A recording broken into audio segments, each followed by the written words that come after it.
നാം ഇന്ന് ഒരുമിച്ച് ധ്യാനിക്കുന്നത് യോഹന്നാന്റെ സ്നാനം. ഇതിനൊരു തലക്കെട്ട് കൊടുക്കാൻ ഞാൻ ആഗ്രഹിക്കുന്നത് സ്നാനം കുറുക്കു വഴിയോ കുരിശിന്റെ വഴിയോ. സ്നാനം കുറുക്കു വഴിയോ കുരിശിന്റെ വഴിയോ.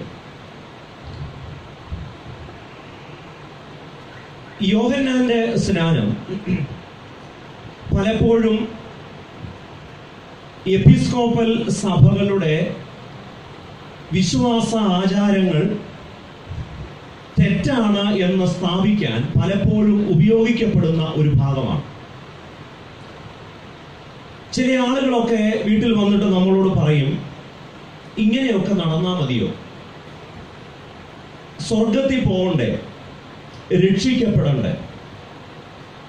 ഒരല്പം കൂടെ കടത്തി ചില ആളുകൾ ചോദിക്കും, യേശു ഏറ്റ സ്നാനം ഏൽക്കേണ്ടേ?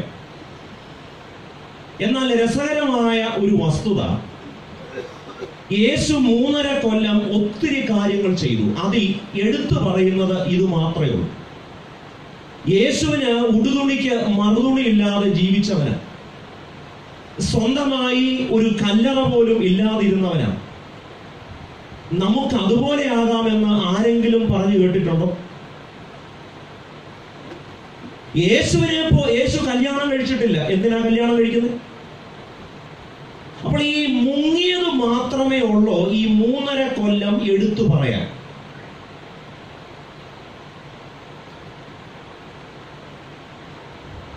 ഈ ചോദ്യം കേൾക്കുമ്പോൾ നമ്മളിൽ ചിലർക്കെങ്കിലും ഇത് യുക്തിസഹമായി തോന്നാം. കാരണം 30ാമത്തെ വയസ്സിൽ യേശു സ്നാനപ്പെട്ടു. അതെന്തുകൊണ്ട് നമ്മൾ സ്വീകരിച്ചുകൂടാ? എന്നാൽ നാം അറിയേണ്ടത് യോഹന്നാന്റെ സ്നാനം ക്രിസ്തീയ സ്നാനം അല്ല എന്നുള്ളതാണ്. എന്തുകൊണ്ട് യോഹന്നാന്റെ സ്നാനം ക്രിസ്തീയ സ്നാനമല്ല? അത് പറഞ്ഞിട്ട് വേദഭാഗത്തേക്ക് ഞാൻ മടങ്ങി വരാം. യോഹന്നാന്റെ സ്നാനം ക്രിസ്തീയ സ്നാനം അല്ലെങ്കിൽ പിന്നെ എന്തിനാണ് നാം ആ സ്നാനം ഏൽക്കണമെന്ന് നമ്മോട് ആളുകൾ പറയുന്നു? ഒരു 4-5 കാരണങ്ങൾ ഞാൻ വേദപുസ്തക അടിസ്ഥാനത്തിൽ നിങ്ങളോട് പങ്കുവയ്ക്കാം. എന്തുകൊണ്ട് യോഹന്നാന്റെ സ്നാനം ക്രിസ്തീയ സ്നാനം അല്ല? യോഹന്നാന്റെ സ്നാനം എന്താണ് എന്നറിയണമെങ്കിൽ യോഹന്നാൻ ആരായിരുന്നു എന്നറിയണം. യോഹന്നാൻ ആരായിരുന്നു എന്നറിയാതെ യോഹന്നാൻ നടത്തിയ സ്നാനം എന്താണെന്ന് നമുക്കറിയാൻ സാധിക്കില്ല. ആരാണ് യോഹന്നാൻ? പുരോഹിതനായ സെഖരിയാവിനും എലിസബത്തിനും വാർദ്ധക്യത്തിൽ ജനിച്ച മകനാണ് സെഖരിയാവ്. ഒരു യാഥാസ്ഥിതിക പൗരോഹിത്യ യഹൂദ കുടുംബത്തിൽ ജനിച്ച യോഹന്നാൻ യഹൂദന്റെ സാമ്പ്രദായിക വസ്ത്രധാരണമായ നീളൻ കുപ്പായമോ കോഷർ ഭക്ഷണമോ ഒന്നും കഴിക്കാതെ ഒരു സാധാരണ യഹൂദൻ ജീവിക്കുന്നതിൽ നിന്നും വളരെ വ്യത്യസ്തമായി, എല്ലാ അർത്ഥത്തിലും വിഭിന്നനായി യോഹന്നാൻ ജീവിക്കുകയാണ്. എങ്ങനെയാണ് ഈ പൗരോഹിത്യ കുടുംബത്തിൽ ജനിച്ച യോഹന്നാൻ ഇങ്ങനെ മരുഭൂമിയിൽ ചെന്ന് എത്തപ്പെട്ടത്? അതിന് പല കാരണങ്ങൾ നമുക്ക് പറയാവുന്നതാണ്. അതിന്റെ വിശദാംശങ്ങളിലേക്കൊന്നും ഞാൻ പോകുന്നില്ല. ചില ആളുകൾ പറയുന്ന ഒരു കാരണം, അന്നത്തെ കാലത്ത്, അതായത് യേശു ജീവിച്ചിരുന്ന, യോഹന്നാൻ ജീവിച്ചിരുന്ന കാലത്ത് ചാവുകടലിനോട് ചേർന്ന് കുറെ ആളുകൾ ഒരുമിച്ച് താമസിച്ചിരുന്നു. ഇവർ പട്ടണങ്ങളിൽ താമസിക്കാതെ യഹൂദന്റെ പരമ്പരാഗതമായ ആചാരങ്ങളോ അനുഷ്ഠാനങ്ങളോ ഒന്നും അനുഷ്ഠിക്കാതെ അതിൽ നിന്നൊക്കെ മാറി കുറെ ആളുകൾ ഈ ചാവുകടലിന്റെ ഓരങ്ങളിൽ, അവിടെയുള്ള ഗുഹകളിലൊക്കെ താമസിച്ചിരുന്നു. ഇവർ അവിടെ താമസിച്ച് പ്രധാനമായും ചെയ്തു വന്നത് തങ്ങൾ ഉൾപ്പെടുന്ന യഹൂദ മതത്തിന്റെ ദുഷിപ്പുകൾക്കെതിരെ, തങ്ങൾ ഉൾപ്പെടുന്ന യഹൂദ മതത്തിൽ നിലനിൽക്കുന്ന ആചാരപരവും വിശ്വാസപരവും മതപരവുമായ ജീർണതകൾക്കെതിരെ പ്രതികരിക്കുവാനും പ്രാർത്ഥിക്കുവാനും ഒരുമിച്ച് ജീവിച്ച ഒരു ചെറിയ സമൂഹമാണ് ഈ സമൂഹം. ഇവർ ഈ ചാവുകടലിനോട് ചേർന്ന് താമസിക്കുന്നത് കൊണ്ട് ഇവരെ ചാവുകടൽ സമൂഹമെന്നും നമ്മൾ വിളിക്കാറുണ്ട്. ഈ യോഹന്നാന്റെ ഈ സമൂഹത്തിന് ഒരാചാരമുണ്ട്. ഈ ആചാരം എന്ന് പറയുന്നത്, ഏതെങ്കിലും ഒരു വ്യക്തി പാപം ഏറ്റുപറയുമ്പോൾ ആ വ്യക്തികൾ സ്നാനപ്പെടണം. അപ്പോൾ മാനസാന്തര സ്നാനം, അതായത് പാപം ഏറ്റുപറയുന്നതിന്റെ ഭാഗമായി, മറ്റൊരു വിധത്തിൽ പറഞ്ഞാൽ എപ്പോഴെല്ലാം പാപങ്ങൾ ഏറ്റുപറയുന്നുവോ അപ്പോഴെല്ലാം നിർവഹിക്കുന്ന ഒരു കർമ്മമായിരുന്നു യോഹന്നാന്റെ സ്നാനം. ഇവിടെ ഒരു കാര്യം കൂടെ ഞാൻ ചേർത്ത് പറയാൻ ആഗ്രഹിക്കുന്നത്, ഈ സ്നാനം എന്ന കർമ്മം യോഹന്നാനോ യേശുവോ കണ്ടുപിടിച്ചതല്ല. നാം ഒരിക്കലും ധരിക്കരുത് ഇത് യഹൂദ മതത്തിൽ ഉണ്ടായ, അല്ലെങ്കിൽ യഹൂദന്മാരോ യേശുവോ യോഹന്നാനോ കണ്ടുപിടിച്ച ഒരാചാരമാണ്, അനുഷ്ഠാനമാണ് സ്നാനം എന്ന് ധരിക്കരുത്. യേശു ജീവിക്കുന്നതിന് 300-ൽ പരം വർഷങ്ങൾക്ക് മുൻപ് ഗ്രീക്ക് മതങ്ങളിൽ നിലനിന്നിരുന്ന 2 നിഗൂഢ വിഭാഗങ്ങളുണ്ട്. നിങ്ങൾക്കത് ഗൂഗിൾ ചെയ്ത് നോക്കാവുന്നതാണ്. ഐസിസ് എന്നും മിത്രൈസം, ഇതൊക്കെ ചെറിയ ഞാൻ പഠിപ്പിച്ച കേട്ടോ. ഐസിസ് എന്നും മിത്രൈസം എന്നും ഒക്കെ പറയുന്ന 2 നിഗൂഢ മിസ്റ്റിക് റിലീജിയൻസ്. ഇവർക്കൊരു രീതിയുണ്ട്. ഏതെങ്കിലും ഒരു വ്യക്തി ഈ ഐസിസ് എന്നോ മിത്രൈസം എന്നോ ഒക്കെ പറയുന്ന ഗ്രീക്ക് മതത്തിൽ, അല്ലെങ്കിൽ ഗ്രീക്കിലെ ഒരു നിഗൂഢ മതത്തിൽ ചേരുമ്പോൾ ആ പുതുതായി ചേരുന്ന വ്യക്തിയുടെ മേൽ ഒരു കാളയെ കൊന്ന് കാളയുടെ രക്തം തളിക്കും. അപ്പോൾ തങ്ങളുടെ മതത്തിലേക്ക് ചേരുന്ന വ്യക്തിയുടെ മേൽ കാളയുടെ രക്തം തളിക്കുന്ന ചടങ്ങിന് പറയുന്ന പേരാണ് ബാപ്റ്റിസം.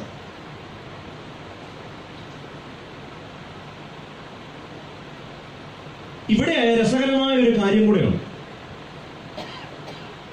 ഈ ചില ആളുകൾ ഈ ശിശുസ്നാനമൊക്കെ കഴിഞ്ഞിട്ട് നമ്മുടെ ഈ പ്രൈവറ്റ് ബസ്സിൽ രാവിലെ പോകുന്നവരെ കണ്ടിട്ടുണ്ടോ? എല്ലാ പുരുഷൻ തൊട്ടിയിലും സ്തോത്രം അയച്ചിരുന്നത് ആരാ സഹായിക്കും അറിഞ്ഞുകൂടാ. അവര് അമ്പലത്തിന്റെ ഇതിനകത്ത് വിടും, ഗീവറീസ് പുണ്യവാളിന് വിടും, പരിമല തിരുമേനിക്ക് വിടും. കാരണം ആരെയും പിണക്കണ്ട, പോകുന്ന വഴിക്ക് ആരാ ഒരു സഹായമാവും നമുക്കറിയാൻ പറ്റില്ല.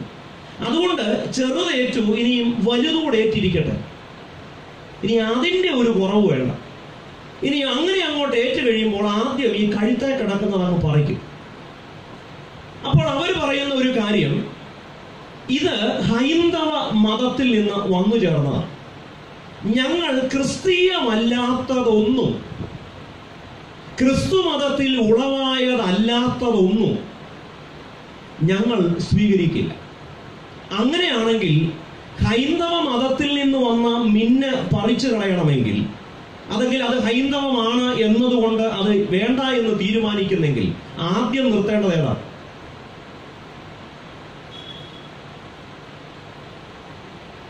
നിങ്ങളിങ്ങനെ ഉണ്ട കഴിഞ്ഞുകൊണ്ടിരുന്ന കാര്യങ്ങൾ മുന്നോട്ട് പോകത്തില്ല.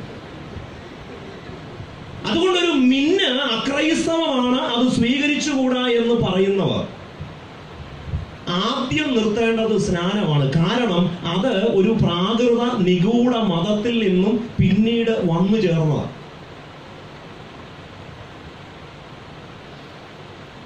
ഞാൻ എന്തിനാണ് ഇത്രയും കാര്യങ്ങൾ വിശദീകരിച്ചത് എന്ന് ചോദിച്ചാൽ, എന്താണ് യോഹന്നാന്റെ സ്നാനം എന്ന് പറയാൻ വേണ്ടി. അപ്പോൾ ഇനിയും ഇത് എല്ലാ യഹൂദനും അനുഷ്ഠിച്ചിരുന്ന ഒരു ചടങ്ങുമല്ല. യഹൂദന്റെ പ്രധാനപ്പെട്ട ചടങ്ങ് പരിച്ഛേദനയാണ്. എന്നാൽ 2000-ൽ താഴെ വരുന്ന ഈ യോഹന്നാൻ ഉൾപ്പെടുന്ന ഈ സമൂഹം ഗ്രീക്ക് മതത്തിൽ നിന്ന് സ്വീകരിച്ച ഒരാചാരമാണ് സ്നാനം. അവിടെ അവർ കാളയുടെ രക്തം തളിച്ചാണ് സ്നാനം നടത്തിയിരുന്നതെങ്കിൽ യോഹന്നാൻ നടത്തിയിരുന്നത് അത് വെള്ളത്തിൽ ഇറക്കി നിർത്തിയ. അപ്പോൾ ഇതൊരു യഹൂദന്റെ ആചാരമല്ല.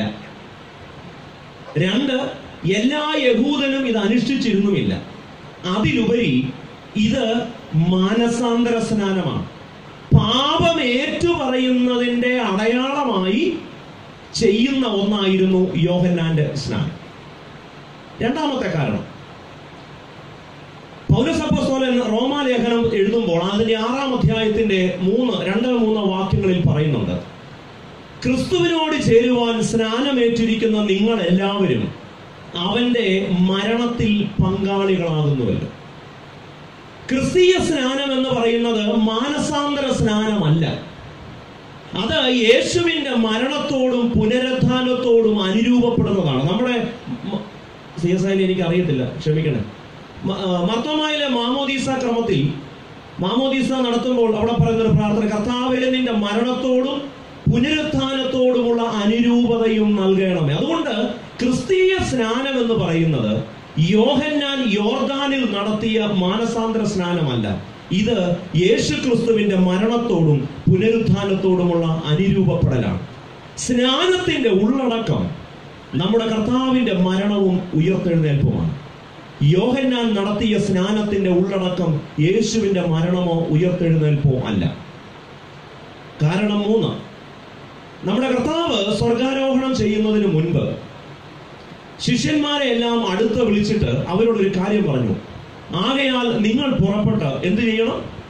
നിങ്ങൾ എങ്ങനെയാണ് സ്നാനപ്പെടുത്തേണ്ടത്? പിതാവിന്റെയും പുത്രന്റെയും പരിശുദ്ധാത്മാവിന്റെയും നാമത്തിൽ വേണം സ്നാനം കഴിപ്പിക്കാൻ. അതായത് ക്രിസ്തീയ സ്നാനം നടത്തപ്പെടേണ്ടത് പിതാവിന്റെയും പുത്രന്റെയും പരിശുദ്ധാത്മാവിന്റെയും നാമത്തിലാണ്. ത്രിയേക ദൈവത്തിന്റെ നാമത്തിൽ നടത്തപ്പെടുന്നതിനെയാണ് നാം ക്രിസ്തീയ സ്നാനം എന്ന് പറയുന്നത്. 4, ഇനി ഈ യോഹന്നാന്റെ സ്നാനം ഏൽക്കാൻ വന്ന ആളുകളുണ്ടല്ലോ, 2 കരയിലും ഇങ്ങനെ ഓട്ടോ പിടിച്ചു വന്ന് നിൽക്കുക മുങ്ങാൻ. ഇത് പിന്നീടുള്ള എല്ലാ യേശുവിന്റെ അനുയായികളും അല്ലെങ്കിൽ പിന്നീടുള്ള എല്ലാ ക്രിസ്ത്യാനികളും ഇത് അനുസരിക്കേണ്ടതായിരുന്നു എങ്കിൽ എന്തിനാണ് അങ്ങനെ സ്നാനപ്പെടാൻ വന്നവരെ യോഹന്നാൻ സർപ്പസന്തതികളെ എന്ന് വിളിക്കുന്നത്? ഇത് പിന്നീടുള്ള എല്ലാവർക്കും കരണീയവും അനുകരണീയവുമായിരുന്നു എങ്കിൽ, പിന്നീടുള്ള എല്ലാവരും ഇത് അനുഷ്ഠിക്കേണ്ടതായിരുന്നുവെങ്കിൽ, യേശു യോർദാനിലേറ്റ സ്നാനം പിന്നീട് വരുന്ന യേശുവിന്റെ ശിഷ്യന്മാരും യേശുവിൽ വിശ്വസിക്കുന്നവരും നിർബന്ധമായും ഏൽക്കേണ്ടതായിരുന്നു എങ്കിൽ എന്തിനാണ് അങ്ങനെ ഒരു സ്നാനമേൽപ്പാൻ വന്നവരോട് അതീവ പാരുഷ്യം നിറഞ്ഞ ഭാഷയിൽ അതീവ ക്രൂരമായി ഈ യോഹന്നാൻ അവരെ സർപ്പ സന്തതികളെ എന്ന് വിളിക്കുന്നു? ഇതൊരു മാതൃകാപരമായി സ്വീകരിക്കേണ്ടതായിരുന്നുവെങ്കിൽ അവരെ കർത്താവിൽ പ്രിയരെ എന്നാണ് വിളിക്കേണ്ടത്. പക്ഷേ അവന്റെയൊക്കെ അപ്പന് വിളിക്കുകയാണ്. ഞാൻ അതിലേക്ക് പുറകെ വരുന്നുണ്ട്. സർപ്പസന്തതികൾ. അപ്പോ വിമർശിക്കുകയാണ്. അങ്ങനെ ഒരു സ്നാനം ഏൽപ്പാൻ വന്നവരെ യോഹന്നാൻ പ്രോത്സാഹിപ്പിക്കുകയല്ല, അവരെ വിമർശിക്കുകയാണ്. എന്തിനാണ് വിമർശിക്കുന്നത്? നാം അറിയേണ്ട കാര്യം കൂടുതൽ വിശദീകരിക്കാൻ സമയമില്ലല്ലോ. അടുത്ത വർഷം വിളിച്ചാൽ എന്റെ ബാക്കി കാര്യങ്ങൾ പറയാം. യോഹന്നാന്റെ സ്നാനം ക്രിസ്തീയ സ്നാനമല്ല. അപ്പോൾ ന്യായമായും നമുക്ക് തോന്നാവുന്ന ഒരു കാര്യം, യേശു എപ്പോഴെങ്കിലും സ്നാനത്തെ കുറിച്ച് പറഞ്ഞിട്ടുണ്ടോ? ഉണ്ട്.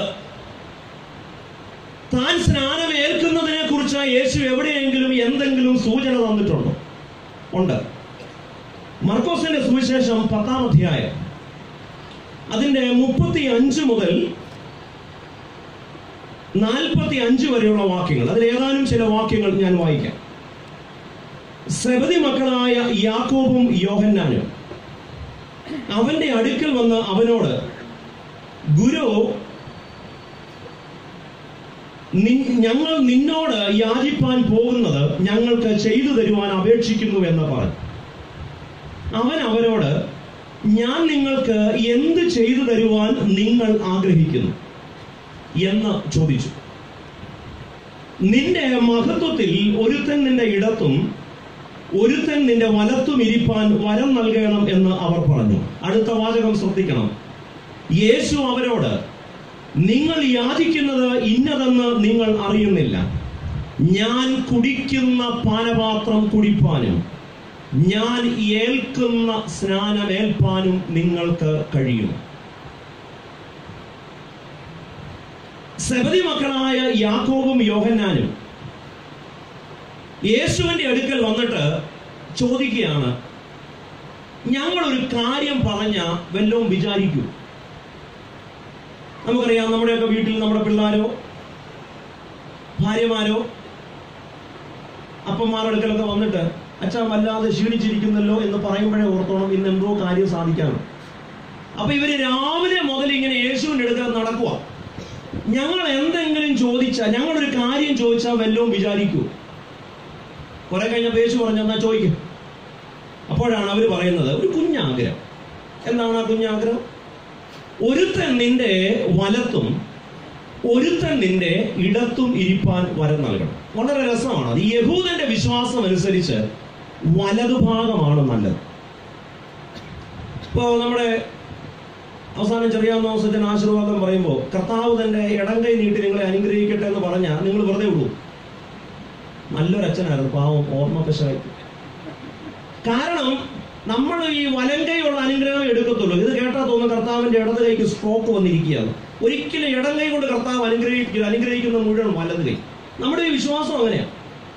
കല്യാണം കഴിച്ച് വീട്ടിലോട്ട് വരുമ്പോൾ ചെറുക്കനോടും പെണ്ണോടും പറയും, മക്കളെ വലത് കാലെടുത്തു വെക്കും. വല്ല പ്രയോജനമുണ്ടോ? നാക്ക് ശരിയാവാതെ ഏത് കാലെടുത്ത് വെച്ചിട്ട് എന്നാ പ്രയോജനം? എന്നാലും ഇപ്പോഴും പറയും, മക്കളെ ഏത് കാലെടുത്ത് വെക്കും. വേദപുസ്തകത്തിലും ഉണ്ട്. മത്തായിയുടെ സുവിശേഷം 25-ാം അധ്യായത്തിൽ അവൻ ചെമ്മരിയാടുകളെയും കോലാടുകളെയും നമ്മൾ തിരിക്കുമ്പോൾ വലതുഭാഗത്തുള്ളവരോടാ പറയുന്നത് അനുഗ്രഹിക്കപ്പെട്ടവരെ. അപ്പോൾ വലതുഭാഗം അനുഗ്രഹത്തിന്റെയും സന്തോഷ